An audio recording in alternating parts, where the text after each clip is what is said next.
Hello and अस्सलाम वालेकुम viewers. आज आपकी खिदमत में यामाहा 1992 मॉडल का एक डिटेल रिव्यू लेकर हाज़िर हुए हैं, जिसमें मैं आपको इसकी अगर आप कोई रिस्टोर करना चाहता है तो वो मुल्तान में कहाँ से इसका सामान ले सकता है, कितने पैसे लगेंगे, हर चीज़ मैं आपको इस वीडियो में बताऊंगा और शॉप्स भी बताऊंगा। अगर मुल्तान में कोई रहने वाला है तो इसकी कहाँ से वो चीज़ें सोर्स कर सकता है, क्योंकि ये एक पुराना बाइक है यामाहा 2 स्ट्रोक। तो ये हर किसी के घर में तकरीबन पुराने वक्तों में कोई ना कोई यूज़ करता है, या वो अब यूज़ नहीं हो रहा होता, या जो शौकीन लोग हैं वो इसको यूज़ करते रहते हैं, या कुछ लोग बेच देते हैं।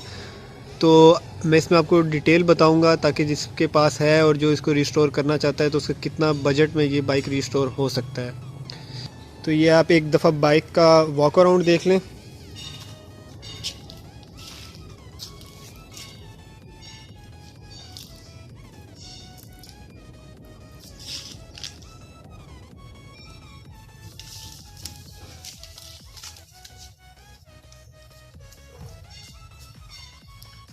अगर हम फ्रंट से स्टार्ट करें तो मैं इस बाइक की पुरानी पिक्चर्स अटैच कर दूंगा। उस टाइम ये रेड में था, उसके क्या हालात थे, टैंकी के क्या हालात थे, उसमें शो हो रहा है। 2 ही तस्वीरें हैं मेरे पास, तो उसमें हालात आपको पता चल जाएंगे। और बनने के बाद मैंने कहाँ तक ले गया हूँ तो वो भी आपको पता चल जाएगा और मैं कंप्लीट बताऊँगा। इसका जो टायर है, इसका जो टायर साइज़ होता है वो 250/18 का ये टायर यूज़ करता है। ये जैसे आप देख रहे होंगे 250/18 का ही रिम होता है, तारों वाला, जिसे स्पोक्स रिम भी कहा जाता है। ड्रम ब्रेक ये यूज़ करता है। जिसका फ्रंट टायर है, इसका फ्रंट टायर मैंने नया डलवाया था क्योंकि इसके हालात इतने अच्छे नहीं थे। ट्यूब होती है इस टायर में, ये ट्यूबलेस टायर नहीं होता। तो ये आपको हर शॉप पे आराम से मिल जाता है, क्योंकि 1/5 का टायर साइज़ भी यही है। तो आप 1/5 का कह के भी ले लें तो वो ईजीली इसके रिम पे चढ़ जाता है। ये आपको जो नया टायर है ये आपको मिल जाता है 1300 से 1500 के दरमियान।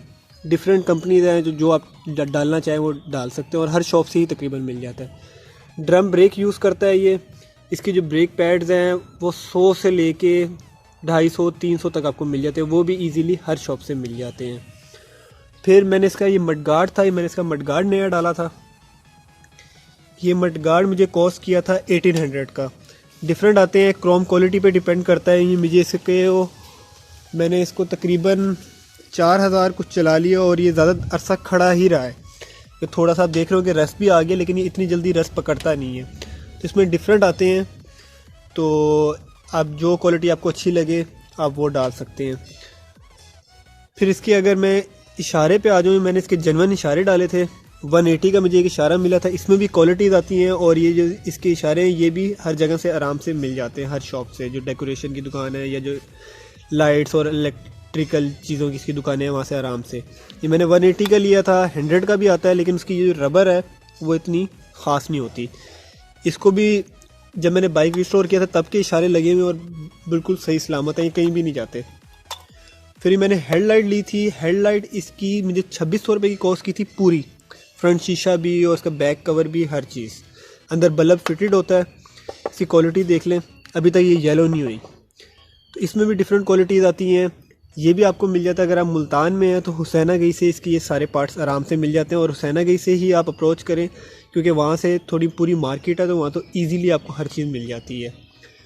फिर ये मैंने इसका मीटर लिया था। मीटर इसका थोड़ा कॉस्टली है, 3200 रुपये का मैंने इसका मीटर लिया था कंप्लीट। ये अलग-अलग होते हैं, तीनों सेट इकट्ठे होते हैं, और ये जिस पे लगता है नीचे इसकी एक पतरी होती है लोहे की, वो भी आपको साथ ही मिलती है। इग्निशन स्विच भी आपको ये साथ ही मिलता है इसके।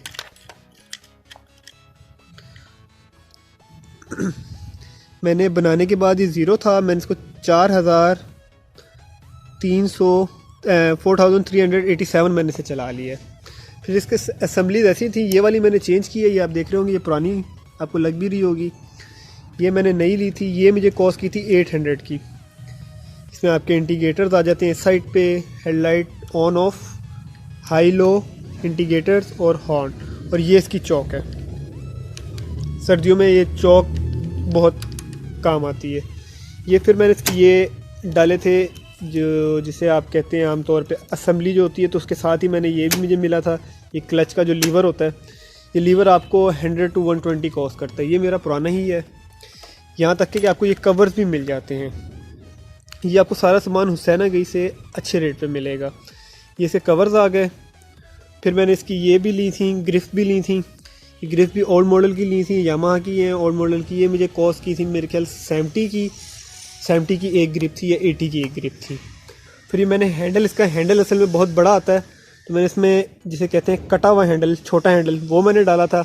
ये मुझे कॉस्ट किया था 150 का। और इसी तरह इसका आप टैंक देख लें, टैंक का कलर देखें। ये मैंने से पूरा ब्लैक करवाया था पेंट, जिसमें मैंने इसके साइड कवर भी करवाए थे दोनों, उस साइड का भी और ये टैंक। तो ये मुझे कॉस्ट किए थे कंप्लीट हर चीज़ कंपाउंड वगैरह कर करा के मुझे 1500 उसने लिए थे। और ये मुझे कंप्लीट पेंट, स्टिकर मैंने अलहदा लिए थे, इसके स्टिकर मुझे कॉस्ट किए थे इसके 350 के थे या 400 के थे, मुझे अब सही याद नहीं है।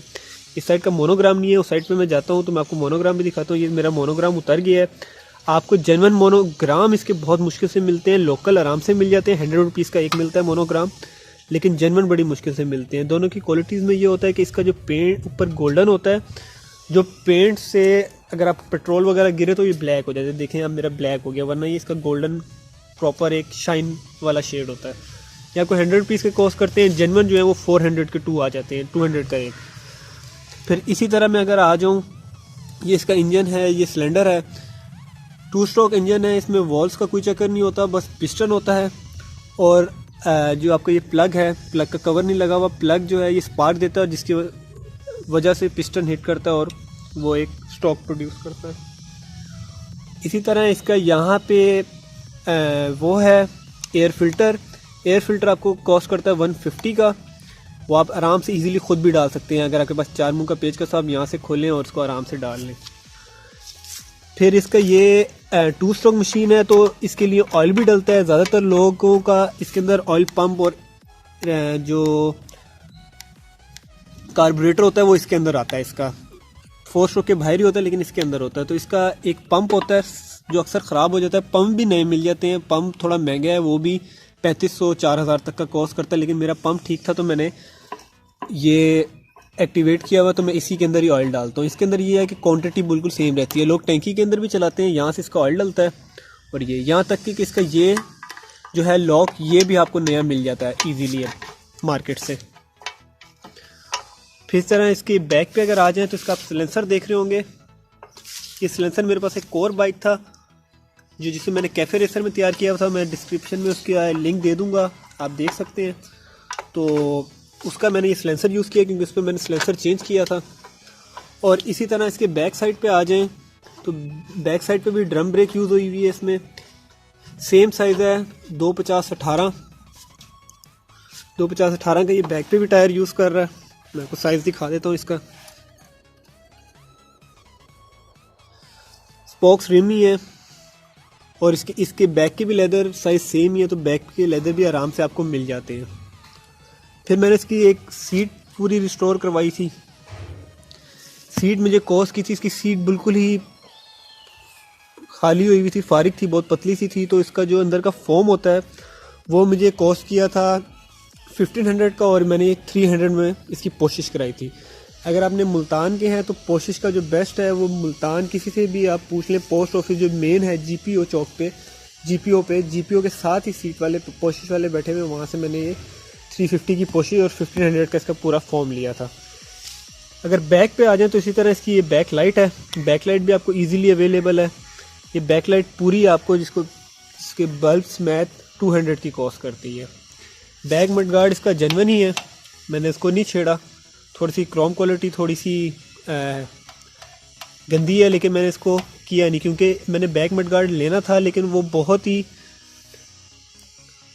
हल्की क्वालिटी का बना हुआ था। इसी तरह इसका ये मड फ्लैपर है पिछला, ये भी आपको इजीली अवेलेबल है। मैंने इसके ये फुट रेस्ट नए लिए थे, ये 180 का मुझे कॉस्ट किया था। ये भी जेन्युइन, आप इसका देख रहे होंगे कि अभी तक ये ढीले या टेढ़े नहीं हुए। इसका चेन कवर है, चेन कवर मैंने असल में लो क्वालिटी ले ली थी, मेरा बजट उस टाइम इतना नहीं बचा था सारा सामान लेने के बाद, तो ये मुझे 400 का कॉस्ट किया था। इसमें ज़्यादा अच्छे भी आते हैं, 800-1000 तक के भी आते हैं। वो थोड़े से हैवी भी होते हैं, उनका ज़रा खड्डे में अगर लगे तो खड़का भी नहीं होता ज़्यादा। इसका साइड स्टैंड आ जाता है। इसके 4 गियर होते हैं और चारों ही आगे लगते हैं।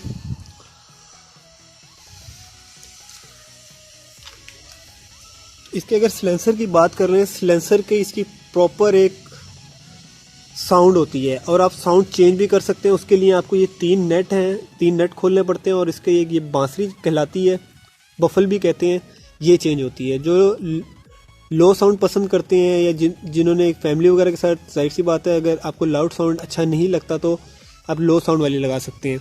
मैं आपको इसके अंदर दिखा दूँ, ये 4 अगर हम 3 नेट खोलें तो इसके अंदर से एक ऐसी चीज़ निकलती है। अगर आप ये डाल दें, मैंने इस टाइम इसके साथ की डाली हुई है, तो ये बड़ी है, उसकी आवाज़ कम है, जितनी छोटी होगी उसकी आवाज़ कम होगी। 3 तरह की आती हैं, ये डिफरेंट आवाज़ होती है। ये फिर मैं स्पेशल मैंने इसकी बनवाई थी इस टाइप में। आप चाहें तो ख़ुद भी बनवा सकते हैं, एक लोहे का पाइप लेकर और पीछे यही इसका कटवा के लगवा लें ये। तो इसके साउंड ये है, इसके साउंड बहुत लाउड है और स्टॉक बहुत अच्छा मिलता है आपको। इसके अगर फ्यूल टैंक की बात कर लें, फ्यूल टैंक इसका 9.6 लीटर का फ्यूल टैंक है, और मोबिलाइल इधर ही डलता है इसका। आप टंकी में डलवाना चाहें तो टंकी में, मैं टंकी में अगर डलवाऊँ तो लीटर पे 20 का ऑयल डलवाता हूँ, अंदर मिक्स करवाता हूँ। ऑयल बहुत ज़रूरी है। जैसे कहते हैं कि 4 स्ट्रोक अगर धुआं मारे तो उसका इंजन फारिग हो गया, उसी तरह अगर 2 स्ट्रोक धुआं ना मारे तो कहते हैं कि इसका इंजन फारिग हो गया। तो ऑयल इसके लिए बहुत ज़रूरी है। इंजन ऑयल इसका यहाँ डलता है,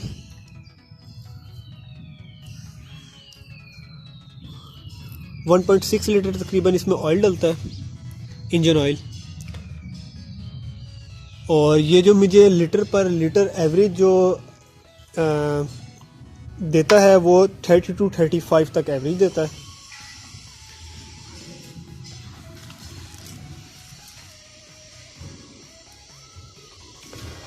ये मैंने 93 के इसको स्टिकर लगाए हुए। स्टिकर भी आपको 80s तक के स्टिकर अवेलेबल हैं हुसैनागई से। मुल्तान में मार्केट है अंदरून वाली साइड पे, वहाँ से आपको हर किस्म के स्टिकर अवेलेबल हैं। तो मेरा प्रॉपर इस पे अगर देखा जाए मीटर, इशारे, मैंने इसकी ये जिसे कान कहा जाता है ये भी चेंज कराए थे, हेडलाइट, मडगार्ड, अगला टायर, लेदर्स। इंजन मैंने इसका नहीं छड़वाया था क्योंकि इंजन मुझे इसका गुड मिला था, मैंने सिर्फ प्लेटें डलवाई थी। तो मेरा जिस पे ओवरऑल खर्चा जो आ गया था वो तकरीबन 12 to 15 के आया था, 12 से 15,000। और मुझे 7,000, 7-10 तक का आपको ये बाइक मिल जाता है पुराने मॉडल से। ज़्यादा से ज़्यादा भी अगर हम मार्केट जाएँ तो लोग ज़्यादा डिमांड करते हैं संभले हुए जो बाइक हो, लेकिन मैं यही कहूँगा कि थोड़ा सा लो क्वालिटी का बाइक लेना और उसे मेंटेन कर लें। मेंटेन करना इसका कोई बिल्कुल आसान है, कोई इतना मुश्किल नहीं है। हर सामान आपको मिल जाता है। लोग डरते हैं कि पुराने बाइक से सामान नहीं मिलते या इस तरह का कुछ, इसका सामान हर चीज़ अवेलेबल है। पेंट आप कराएं, सीट का फोम मिल जाता है, मीटर, लाइट, इशारे, जो मेन इसकी चीज़ें हर चीज़ मिल जाती है। और अगर आप चाहते हैं कि इंजन भी बनवाना चाहते हैं तो आपको इसका हेड सिलेंडर से लेके जो फ्रंट वाला सिलेंडर और हेड सिलेंडर और बैक वाला सिलेंडर और हेड जो है वो हर चीज़ इसकी अवेलेबल है, नई भी मिल जाती है। Thank you guys. अगर आपको मेरे यामाहा 1992 मॉडल का रिव्यू अच्छा लगा है तो वीडियो को लाइक करें, चैनल को सब्सक्राइब करें और बेल आइकन को प्रेस करें ताकि आप न्यू आने वाली वीडियो से आगाह रह सकें। अल्लाह हाफिज़, शुक्रिया।